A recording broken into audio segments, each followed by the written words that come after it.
Bonjour à tous, je suis ravie de vous retrouver. Nous sommes le jeudi 10 juillet. Voici les titres de ce journal. C'est en ce moment la récolte des céréales, notamment du colza. Pour les professionnels, c'est l'aboutissement de plusieurs mois de travail. Vous le verrez. Comment occuper les enfants en ce début de grandes vacances? Eh bien, la solution est souvent le centre de loisirs. Exemple à Foussé-Perret dans ce journal. Noirmoutier, grande star des vacances du petit Nicolas. Il faut dire que la majeure partie du film se déroule sur la mythique plage des Dames. À l'occasion de sa sortie, les habitants de l'île sont évidemment très fiers. C'est la période des moissons, vous l'avez peut-être remarqué en passant près des champs. Et chaque année, il s'agit d'un rendez-vous incontournable pour les agriculteurs. Exemple avec un producteur de colza. Reportage sur ses parcelles à Marseille-Sainte-Radégonde, près de l'Hermenot, Anthony Jamin. Bien que le ciel soit encore un peu menaçant, les moissonneuses-batteuses sont sorties. La période des battages vient de commencer. C'est parti pour 3 semaines de travail intense. C'est comme un gamin qui arrive à son examen. On est dans la période d'examen. Nous, c'est un peu notre examen, quoi. C'est le fruit de notre travail depuis un an, quoi. Semé entre le 25 août et le 5 septembre de l'année dernière, il aura fallu 11 mois et beaucoup d'attention au pied de colza pour être récolté. Mais cette culture, particulièrement délicate, a de vrais atouts. On a quand même des critères de qualité par rapport à d'autres produits équivalents type huile de palme qui sont bien meilleurs, quoi. Le problème, c'est qu'on souffre d'un manque de communication et les gens ne savent pas à quel point on peut tracer nos produits. Donc il faut bien penser qu'il n'y a aucun risque à manger français. Si on mange français, on est assuré d'une bonne qualité. L'agriculture conventionnelle est certes régie par de nombreuses législations, mais pour les céréaliers comme Eric, c'est aussi le gage d'une bonne qualité de produit. Lors de la mise en silo, le taux d'humidité du colza ne doit pas dépasser les 9% et le taux d'impureté doit être inférieur à 2%. Donc là, je prends un échantillon pour connaître l'humidité de la récolte. Et voilà, 8,3 pour 9. Donc là, c'est bon. Donc là, on a quelques impuretés, mais on n'est pas à 2. Ce qui est important, c'est d'être en dessous de 9, quoi. Et en plus, nous, là, dans la position où on est, c'est un colza qu'on va stocker, donc il ne faut pas qu'il soit trop humide, sinon la qualité pourrait se déprécier. Et ce n'est surtout pas à envisager, car que ce soit en France, en Europe ou au Canada, la production de colza s'annonce élevée. Résultat, les prix chutent. Négociée à 510 € la tonne en 2012, elle ne dépasse actuellement pas les 330 €, soit 35% d'écart. Eric a donc régulièrement les yeux rivés sur la bourse pour être sûr de vendre au meilleur cours. Et quant aux moissons de blé, elles vont débuter dans les prochains jours, si le temps le permet. Les agriculteurs récolteront alors le blé dur, qui sert notamment pour les pâtes, et le blé tendre, qui permet ensuite de produire de la farine. Et à l'occasion des moissons, justement, l'opération Sac de blé revient. Depuis 5 ans, cette action permet de récolter cette matière première et surtout de la vendre. L'argent récolté est reversé ensuite à une association pour aider les enfants dans les pays en voie de développement. L'association souhaite également interpeller le grand public sur l'importance des terres agricoles grignotées progressivement par l'urbanisme. Et l'édition 2014 a donc été présentée il y a quelques jours. L'occasion de rappeler les dates de l'événement, puisqu'à chaque récolte, une fête est organisée.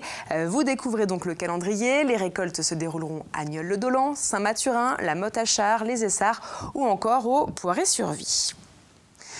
Nous en parlons depuis lundi. Les vacances ont débuté pour les plus jeunes. Mais à cette période de l'année, tous les parents ne sont pas forcément en congé. Il faut donc trouver des solutions de garde. Et le centre de loisirs devient alors rapidement l'une des alternatives. Exemple à Foussé-Perret avec Guillaume Lefort. Là, c'est pas sec. Là, c'est que sec. Tu mets pas comme c'est. Atelier peinture pour les petits, foot et jeux pour les plus grands. Au centre de loisirs, Erwan n'a pas le temps de s'ennuyer. C'est trop bien parce qu'on fait plein de choses. On devait goûter à quelque chose et on avait les yeux bandés. Alors on devait dire ce que c'était. En deuxième, on devait décorer des gâteaux. Enfants en vacances, parents au travail, pas facile de s'organiser. Pour la mère d'Erwan, le centre est la solution idéale.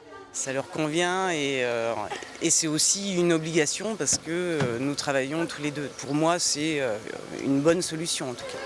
Atelier, activités originales, camps découvertes, le centre propose diverses activités. Les parents choisissent de laisser leurs enfants une ou plusieurs journées par semaine selon leurs besoins. On reçoit plus d'enfants à la journée, très rarement à la semaine.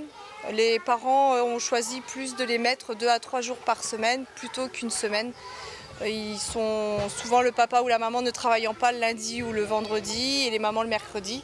Il y a plus de monde surtout les mardis et jeudis. Pour le goûter, petits et grands se rassemblent avant l'arrivée des parents. Chaque été, le centre de loisirs accueille près de 200 enfants. Dans quelques jours, certains partiront en vacances en famille avant de retrouver leurs nouveaux amis. On va parler à présent de cette belle histoire entre un homme et son chien. Michel Picard est non-voyant et Ouzo est son nouveau chien guide d'aveugle.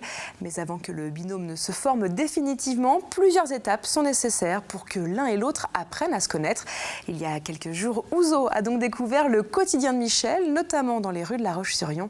Reportage de Pierre Dalicieux et Caroline Tronche. Ton petit collier, mon pépère. Allez, c'est bien. Allez, on y va. Le couple est formé depuis à peine 2 semaines par l'école de Bretagne où est actuellement éduqué Ouzo. Et pourtant, le chien guide connaît déjà la plupart des habitudes de son futur maître, Michel. Moi, j'ai entièrement confiance en Ouzo, il n'y a pas photo. C'est plus reposant, moins stressant au niveau nerf. Parce qu'à la canne, pour savoir qu'il y a un obstacle, il faut le toucher à la canne. Nous, le chien, on ne le touche pas l'obstacle, il le contourne, il anticipe.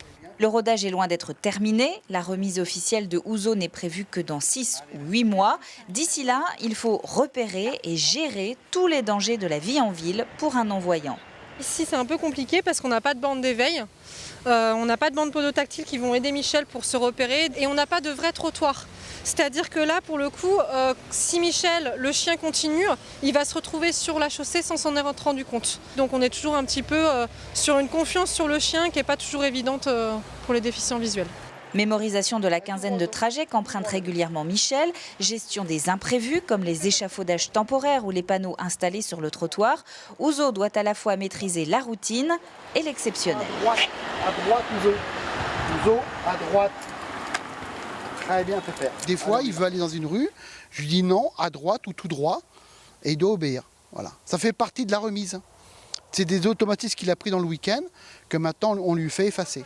Après avoir perdu la vue dans un accident de voiture il y a 22 ans, Michel entame une nouvelle vie de maître chien guide, la 3e. Début 2015, Ouzo prendra la relève de Jazzy et Duco, les 2 précédents compagnons du Lyonnais. La baballe.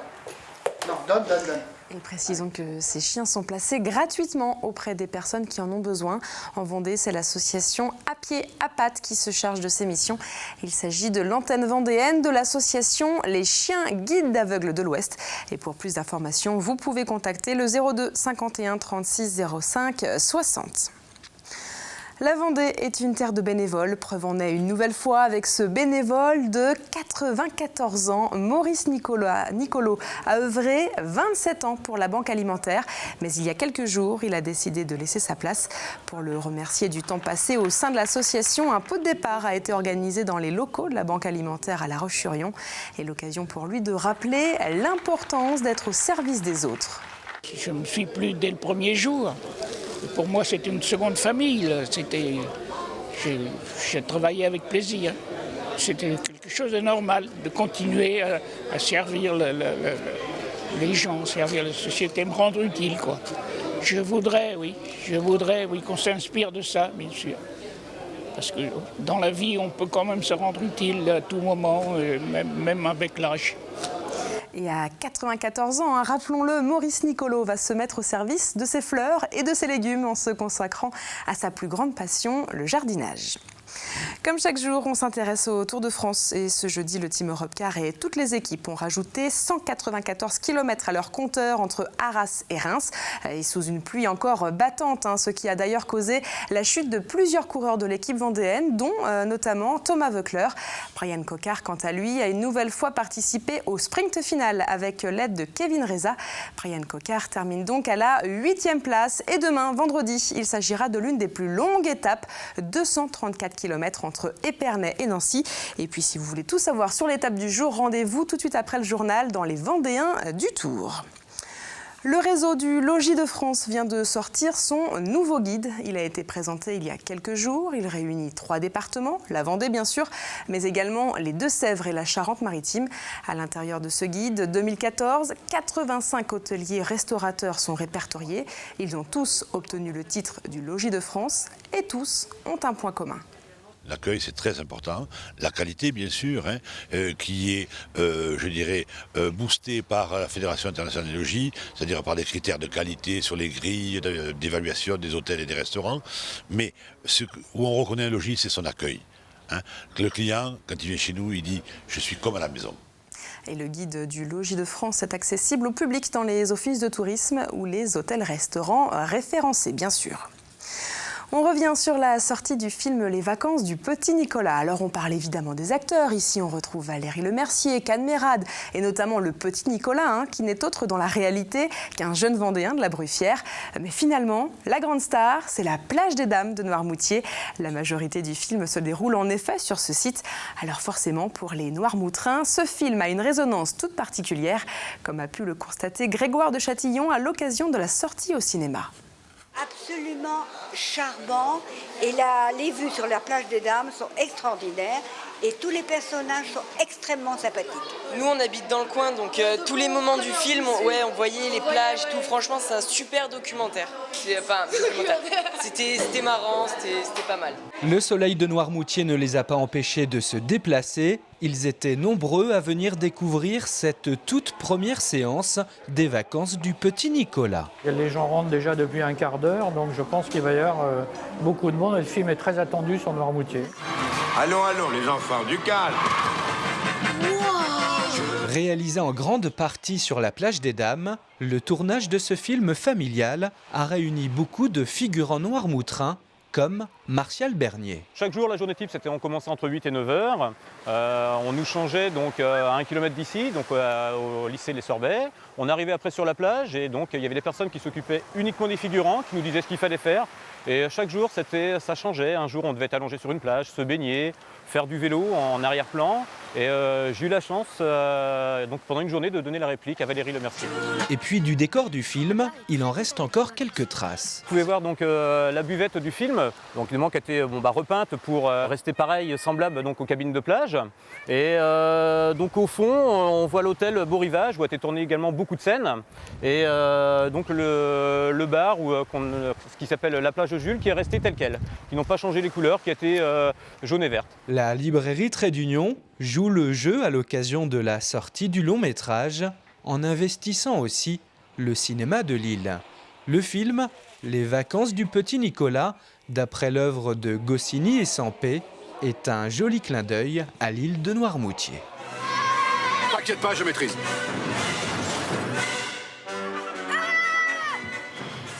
Et puis on termine avec la météo prévue pour demain. Et ce vendredi sera une nouvelle fois changeant entre nuages et éclaircies. Mais la bonne nouvelle, c'est que la douceur devrait faire son retour. C'est en tout cas ce que vous confirmera Armel Pavageau dans quelques minutes dans la météo complète. Voilà, c'est la fin de ce journal. Merci à vous de nous avoir suivis. À demain.